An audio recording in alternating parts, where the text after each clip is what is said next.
Hey everyone, it's Kara here from Boho, and I am pretty thrilled today because I finally get to share my review of the bullet journal method with you. Now, you may or may not remember back in, I think it was April. Let me grab my digital planner real quick and I'll verify. um, but back in April, I think it was April. Let's see. Yep, here I have it open. Back in April, I was sharing kind of how I was digitally planning, and I had this one spread where I had a big top secret over the top. That top secret I can now obviously share is that Ryder sent me, let me move this out of the way. There we go. And you can see Ryder sent me a rough draft manuscript of this book back in April. And I had to keep it quiet, and it was probably the hardest thing I've ever done in my life. I did some journaling that day, so let's see what I said back then and how it compares to now. But I said, Ryder sent me a rough draft manuscript of his new book. I haven't been able to put it down since it arrived. His writing style really draws me in. Splashes of humor are intermingled with deep insights, thoughtful research, and compelling stories. I'm getting a lovely glimpse into Ryder's life and mind, as well as lovely anecdotes from other bullet journalists. This book is so good that I don't want to do anything else. I told Mark that he could watch whatever he wants on Netflix tonight because I'll be busy. That's pretty accurate. Pretty accurate. All right, I'm going to undo so I can put that back where it goes and get rid of this digital because that's not what we're talking about today. All right, so fast forward to last week. I finally got the official copy of the bullet journal method. And as fate would have it, I think I got it on Monday. I started reading, and I think I posted on Instagram. I said, well, there goes my week because I'm just going to be reading this nonstop and I won't be able to put it down. As fate would have it, on Thursday, our power went out. And long story short, there was a substation fire in our neighborhood, and we were without power for 6 days. I know, crazy. Well, 7 if you count like the half days. So I basically took this as a sign that I needed to finish reading the book and be ready to do this review when the power came back on. So the power finally came back on this morning, and I'm just so excited to rave about this book with y'all. So when I flip open, you'll see what's really cool. I love this. He's got some praise for the bullet journal method in the front. One really cool thing, Hal Elrod, the author of The Miracle Morning, who I just adore. He wrote some praise for the bullet journal method, which is really cool. Also, David Allen from Getting Things Done, which a lot of people use the Getting Things Done method, and I have a lot in the past in my bullet journals. So that's really cool to see. And what I love is the index or table of contents for this whole book is written in bullet journal index style. So it's really cool. So the book is kind of divided into 5 main parts. One is the preparation, which kind of gives you the how and the why, or not the how, but the why, and some little chapters on why bullet journaling might be for you, how it came to be, different notebooks, notes on handwriting, and things like that. Part number 2 is the system, where he goes in depth explaining all the different parts that make up a bullet journal. And at first, I was kind of going to gloss over this section, but I'm so glad that I didn't. If you're just getting started with bullet journaling, this is excellent for you. If you've been bullet journaling for years and years like I have, you're going to absolutely learn new things in this section. He's expanded on some ideas, and there's just a lot more reasoning on the why behind these things and why they work and how they all work together. And I found it really interesting. Part 3 is the practice. And this is probably my favorite section of the whole book, because Ryder goes really in depth about different ways to incorporate bullet journaling into your life and how bullet journaling can really help in so many different areas. So he talks about reflection, meaning, goals, small steps, time management, gratitude, which is really cool, one of my favorites. And he even has a little section about imperfection, which I love because we know we all make mistakes. And then The fourth part is about the art. So creating custom collections, design, planning, and it's really cool. He goes into how to create your own custom collections, what pieces kind of you need to fit them together to make them work properly. He even he even talks about, the design aspect, how there's some more artsy bullet journals, some more minimalist, and there's just some really, really cool chapters in there. And then in the end, part 5, he has a note on the correct way to bullet journal, which if you've been following me for a while, you might have seen my The Right Way to Bullet Journal video and blog post. I'll be sure to link those down below for you. But I just love what he says there. It echoes my feelings on it exactly. So that was really cool. Parting words, frequently asked questions, and all that sort of stuff. So yeah, if you flip through my book, I have this bookmarked with a ruler for some reason, but I went through and I just highlighted, I dog-eared pages, I took notes. It's really, really good, y'all.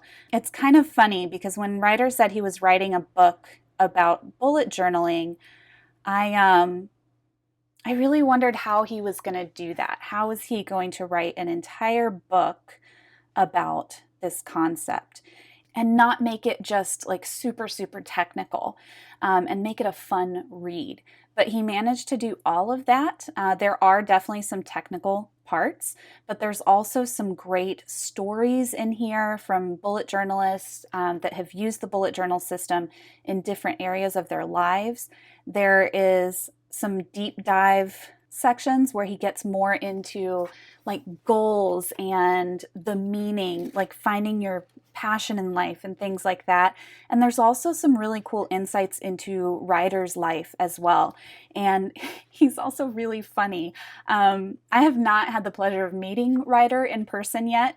I'm hoping to go to his book launch on October 23rd in Brooklyn, so I can finally meet him in person.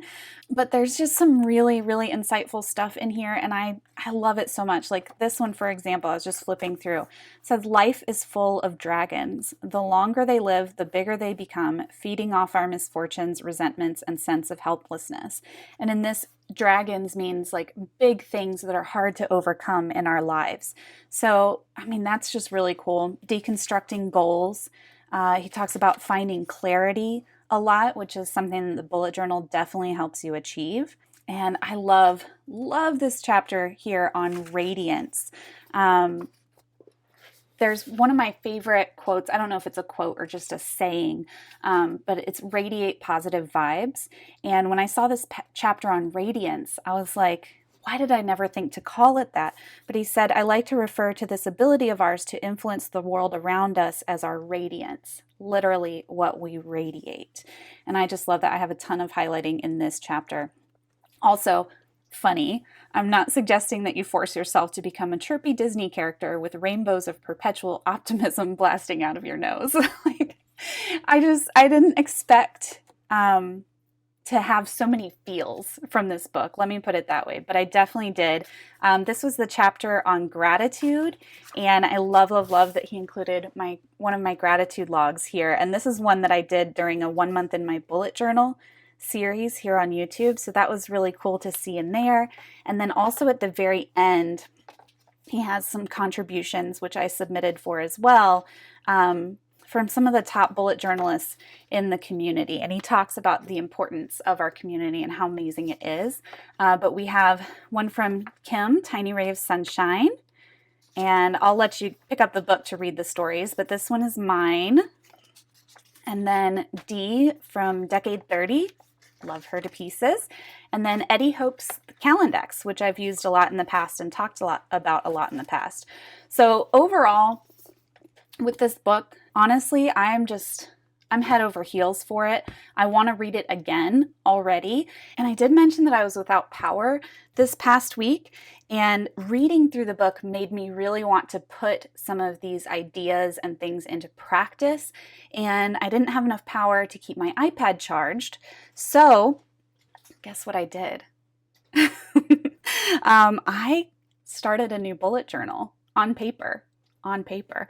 So earlier, I think it was last month, Ryder had the 5-year anniversary bullet journal notebooks on sale. There were only 999 of them made, and I was lucky enough to get one. So I decided, my iPad's not working, I don't have power, and I really want to sit down and put some of these things into practice. So I decided to bust out my brand new bullet journal, and I'm so excited about it. P.S. This does not mean that I'm stopping digital planning. Now that power's back on, I've been going back to it a little bit. I'm not sure how I'm gonna marry the two, but I want to marry the two because being in a regular bullet journal with nothing but a black pen, that was my other thing. I was like, I don't want to do anything fancy. I just want a black pen and paper and put some of these ideas into practice this week. So that's what I did. And I really, really, really enjoyed it. And it also helped me cope with a lot that was going on with our power being out and everything too. So I think I'm going to brainstorm for the rest of this weekend on how I can have the best of both worlds, because I really do love my digital planning, but I also really find the value in traditional bullet journaling on paper. So let me open this up and I'll show you what I've done so far.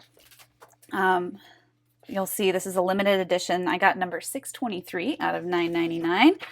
And of course I have my traditional index up front here. I did a very traditional future log in the front. I only used one spread because a bullet journal doesn't typically last me more than 6 months. So I thought I'd do the next 6 months and maybe do something else on this page here. But then I have my October spread, very traditional with the dates listed down the side and my tasks on the right. And originally I was going to keep everything like super minimal, like not even do lettering, just using my handwriting and the black pen. But then I decided, who am I kidding? I love lettering. So I decided that some of the titles I would letter and have fun with. And then these are just my regular daily pages. So I have Wednesday, Thursday, Friday. This is where I was taking some notes about our town hall meeting, about the power outage. I started planning our Seattle trip, which is going to be super fun. I'm going to kind of hide this because we have some dates there. These are some notes that I was taking on the book itself and some quotes that I wrote down that I really loved. Reflection helps identify what nourishes you so you can make better decisions as you seed the next season of your life. So he's talking here about our daily reflection, like morning and evening in our bullet journals, and asking yourself, why is this important? Why am I doing this? Why is this a priority? And really using that reflection time to narrow down what's important in your life and what you should really be working on. All right. This is a spread that he recommended trying out in the book, and I absolutely love it. It's 5, 4, 3, 2, 1. And the idea is you write down personal on one side, professional on the other, and basically you have 5 sections. So for 5 years, 4 months, 3 weeks, 2 days, and 1 hour. And you fill in goals that you would like to achieve in those time frames, both personally and professionally. And then you start to attack them. On the next page, I have one of my favorite new spreads, which is 30 Better Days. This is another idea that he had in his book. And it's funny because last year, my kind of mantra for the year was be a little bit better today than the day before, to always be a little bit better. And this spread essentially makes that tangible. So basically every night I sit down and ask myself, what tiny thing could I do tomorrow that would make my life a little bit better? And then I write that in, and then I transfer that over. For example, on the 6th was to fold and put away all of our laundry. It had been driving me crazy, and it was just haunting, like nagging in the back of my mind. So I was like, that's a good one to start with. It's easy, it won't take me long at all, and it will make my life better. So I wrote it here on my list, and I have a little checkbox column over here as well. But I wrote it on my list, and then I turned to Saturday, and I put it on my list with a star next to it. Like, that is my big thing that I need to accomplish today, which I did. And you'll see it here again. Clean off coffee table, that's on Sunday. Clean off dining table, that's on Monday. So the idea is to spend just 30 days doing one little thing each day to make my life a little bit better. And I'm really Loving, loving, loving that concept. And then we just have my regular daily pages, really simple. This was me sketching out. I'm creating a dog station at our house for the dog's leashes and treats and everything. So I decided to kind of sketch out how I want that to be laid out.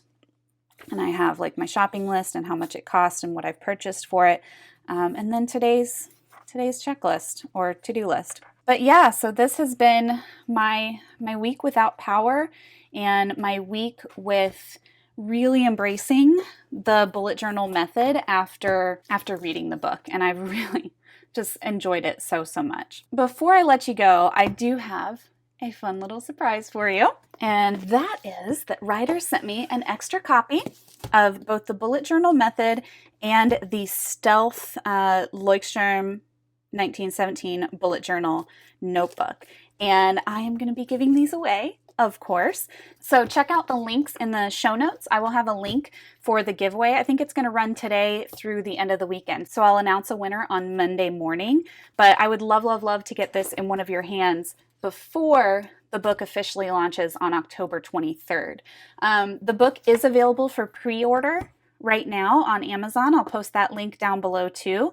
But definitely enter the giveaway. I think it would be really cool to send this out and get it to someone before they're even available in stores. All right, y'all, I'm gonna get out of here and get on with my to-do list for today.